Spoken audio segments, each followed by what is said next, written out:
Attendu avec impatience, joie, mais aussi avec crainte et effroi, la nouvelle Data Slate est sortie. Enfin, les salières sont ras la gueule, je vais pouvoir vous en parler, j'ai plein de choses à vous dire. Salut les roommates, mon blast, c'est Félix, vous êtes dans la Wargame Room, et aujourd'hui on se retrouve pour parler de la Data Slate et des nombreux changements qu'elle va apporter à Warhammer 40 000. Je ne vais pas revenir sur ce qui avait déjà été acté dans la précédente Data Slate. D'ailleurs, vous pouvez retrouver le document sur Warhammer Community en français et en anglais. Il ne me semble pas qu'il y ait de coquille sur cette version. J'en profite au passage pour vous présenter le tout nouveau site officiel de la Wargame Room, puisque désormais vous avez accès à toutes les règles présentes sur Warhammer Community sur le site de la Wargame Room, dans une ergonomie un petit peu plus pratique pour retrouver les règles propres à son armée. N'hésitez pas à y aller, faire un tour. Il y a aussi une petite boutique où vous pourrez trouver t-shirts et hoodies à l'effigie de la chaîne. Si vous voulez donner un petit coup de pouce en ayant un petit goodies, eh bien faites-vous plaisir. On commence cette Data Slate par les Custodes. Petite rectification de Games Workshop par rapport aux blessures dévastatrices qui ne sont plus des blessures mortelles et qui du coup avaient mis un petit peu en carafe la règle des Custodes. Ça a été remis en état, c'est-à-dire que désormais, la 4+, contre les blessures mortelles des Custodes s'applique aussi aux blessures dévastatrices. Super nouvelle pour les Custodes, dans le sens où c'était quand même un de leurs points forts. Ils avaient subi pas mal de nerfs, notamment au nombre d'unités, enfin de figurines qu'on pouvait mettre dans les unités. Donc là, c'est plutôt pas mal que Games Workshop ait revu sa copie à ce niveau-là. En ce qui concerne l'Adepta Sororitas, petite, même grosse modification sur le Triomphe de Sainte-Catherine, les reliques des matriarches et le simulacrum du Calice d'Ébène. La rectification dit que désormais, à 6 pas de la figurine dite, on ne pourra faire que maximum 2 actes de foi. Donc c'est fini l'open bar. Petit nerf pour l'Adepta Sororitas, on va voir ce que ça va donner dans les prochaines parties. Après le 190e nerf des Aeldari, Games Workshop continue le saccage de l'armée. Désormais, les dés du fil du destin ne sont plus au nombre de 12, mais bien au nombre de 6. Ce qui change quand même clairement la donne, encore une fois, sur cette armée qui a subi moult remaniements depuis le début de la version, mais qui continue tout de même à performer.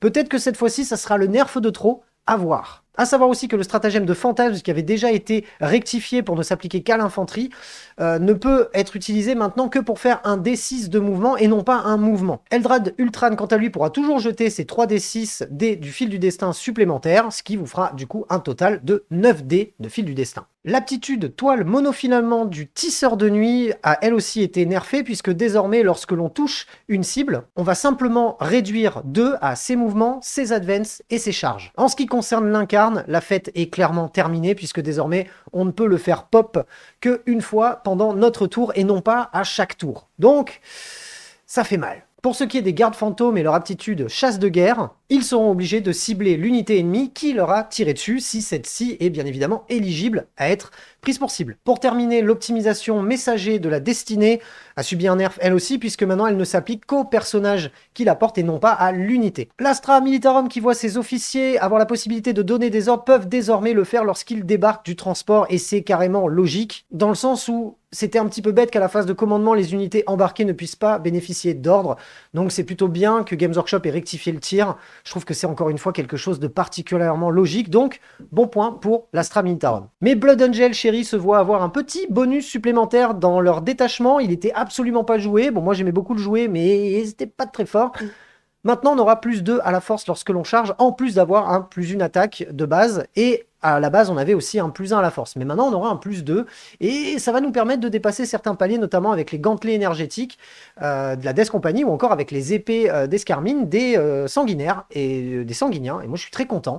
Merci Games Workshop, je suis content. Voilà. On enchaîne avec les démons du chaos, avec une rectification qui risque de faire pas mal grincer des dents, puisque désormais, on ne peut plus inclure à son armée plus d'unités autres que d'unités de ligne. Par exemple, le changelin, quand on le met dans son armée alors qu'elle n'a rien à voir avec le mot-clé du changelin, eh bien il faudra avoir une ligne qui correspond à ce petit personnage minimum pour pouvoir l'inclure à notre armée. Ce qui, selon moi, en termes de fluff, etc., me paraît un peu logique. On prend pas des outsiders en mode juste comme ça, il faut quand même qu'il y ait une base. Enfin, en tout cas, pour moi, ça paraît logique, même si, en termes de jeu, ça risque de mettre des bâtons dans les roues un petit peu aux démons du chaos, qui étaient déjà pas très bien lotis ces derniers temps. Pour les Space Marines du chaos, rectification au niveau des transports, on ne peut plus embarquer 2 unités qui n'ont pas la même marque du chaos. Les cultistes maudits sont nerfés, c'est terminé. Objectif contrôle de 1 sur chaque figurine de l'unité, ça tombe bien. J'en avais peint 8 et là j'en venais d'en racheter 8 pour en avoir un gros pack de 16. Je vais pouvoir bien rien faire avec, mais c'est rigolo. Pour ce qui est du stratagème Zèle profane, il ne pourra être utilisé que désormais sur une unité qui porte la marque du chaos universel. Et le bonus lié à ce stratagème a changé puisque désormais ça sera juste entre guillemets, une relance totale des jets de blessure. Le stratagème d'obscuration opaque que l'on aimait utiliser sur une unité avec la marque de Nurgle se voit nerfé puisque désormais on passe de 12 à 18 pas dans le fait de ne pas pouvoir être touché lorsqu'on est pris pour cible. N'hésitez pas à me dire dans les commentaires ce que vous avez envie de faire grâce à cette data slate, c'est-à-dire peut-être ressortir certaines unités, en enlever d'autres, remplacer, revoir un petit peu votre copie, vos listes d'armées. N'hésitez pas à me dire un petit peu ce que vous pensez de ça. Je serais curieux de voir vos idées par rapport à certaines unités qu'on voyait peut-être plus et que maintenant on va revoir, ou des unités qu'on voyait beaucoup trop et qu'on va nettement moins voir. On passe à la Death Guard qui se voit nerfée au niveau du Biologus puisqu'on aimait les jouer par 3 et balancer plein de grenades gratuitement. C'est terminé, on ne peut utiliser cette aptitude qu'une seule fois par bataille, par figurine, et en plus de ça, on ne peut l'utiliser qu'une seule fois à la fois. Donc, pas 3 fois. Pour les Drukhari, on n'a pas que la data slate qui va apporter des bonus à cette armée, on a carrément eu le droit à une refonte de l'index avec un nouveau détachement qui a l'air vraiment très sympa à jouer. Je vous en parlerai peut-être dans une autre vidéo, mais j'ai bien hâte de ressortir les Drukhari dans la Wargame Room. En plus de ça, désormais, l'Archonte peut rejoindre une unité d'un cube. Je trouve ça vraiment cool. J'avais pas envie de mettre un Archonte dans une escouade de guerriers ou dans une escouade de cours de l'Archonte, clairement. Donc je suis plutôt content qu'on puisse l'inclure à cette unité-là. Il risque d'être un peu plus impactant.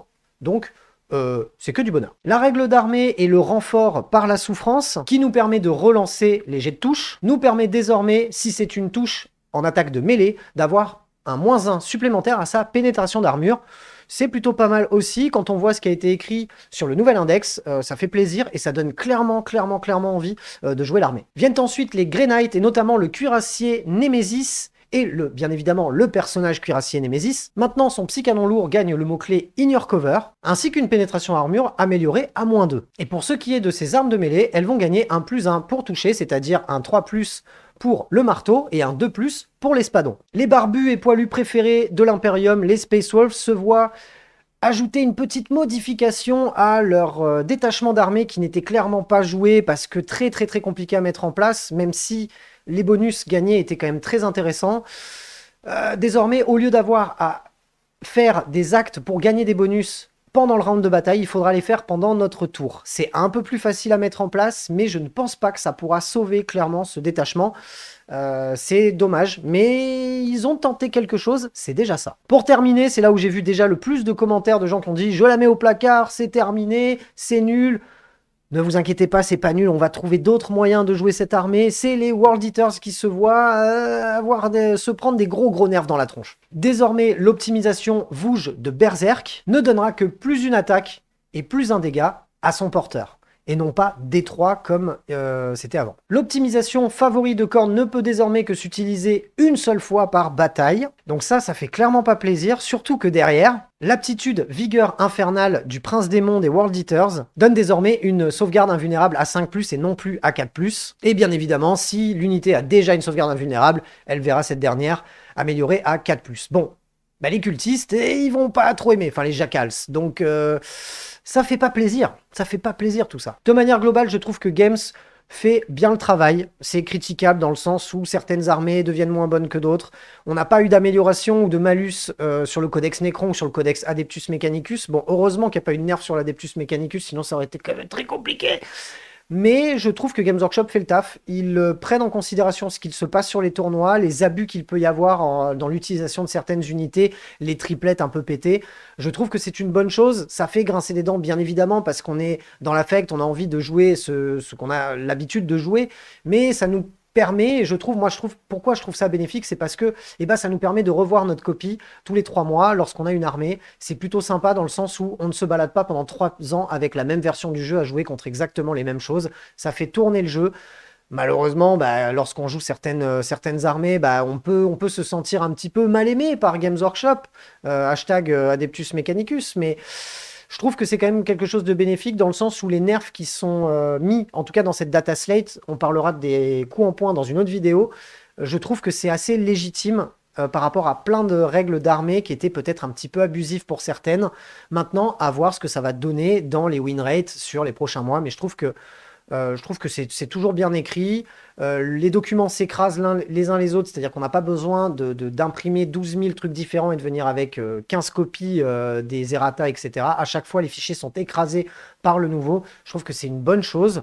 Donc, je trouve que dans l'intégralité, enfin dans le global, au global, c'est plutôt quelque chose de positif.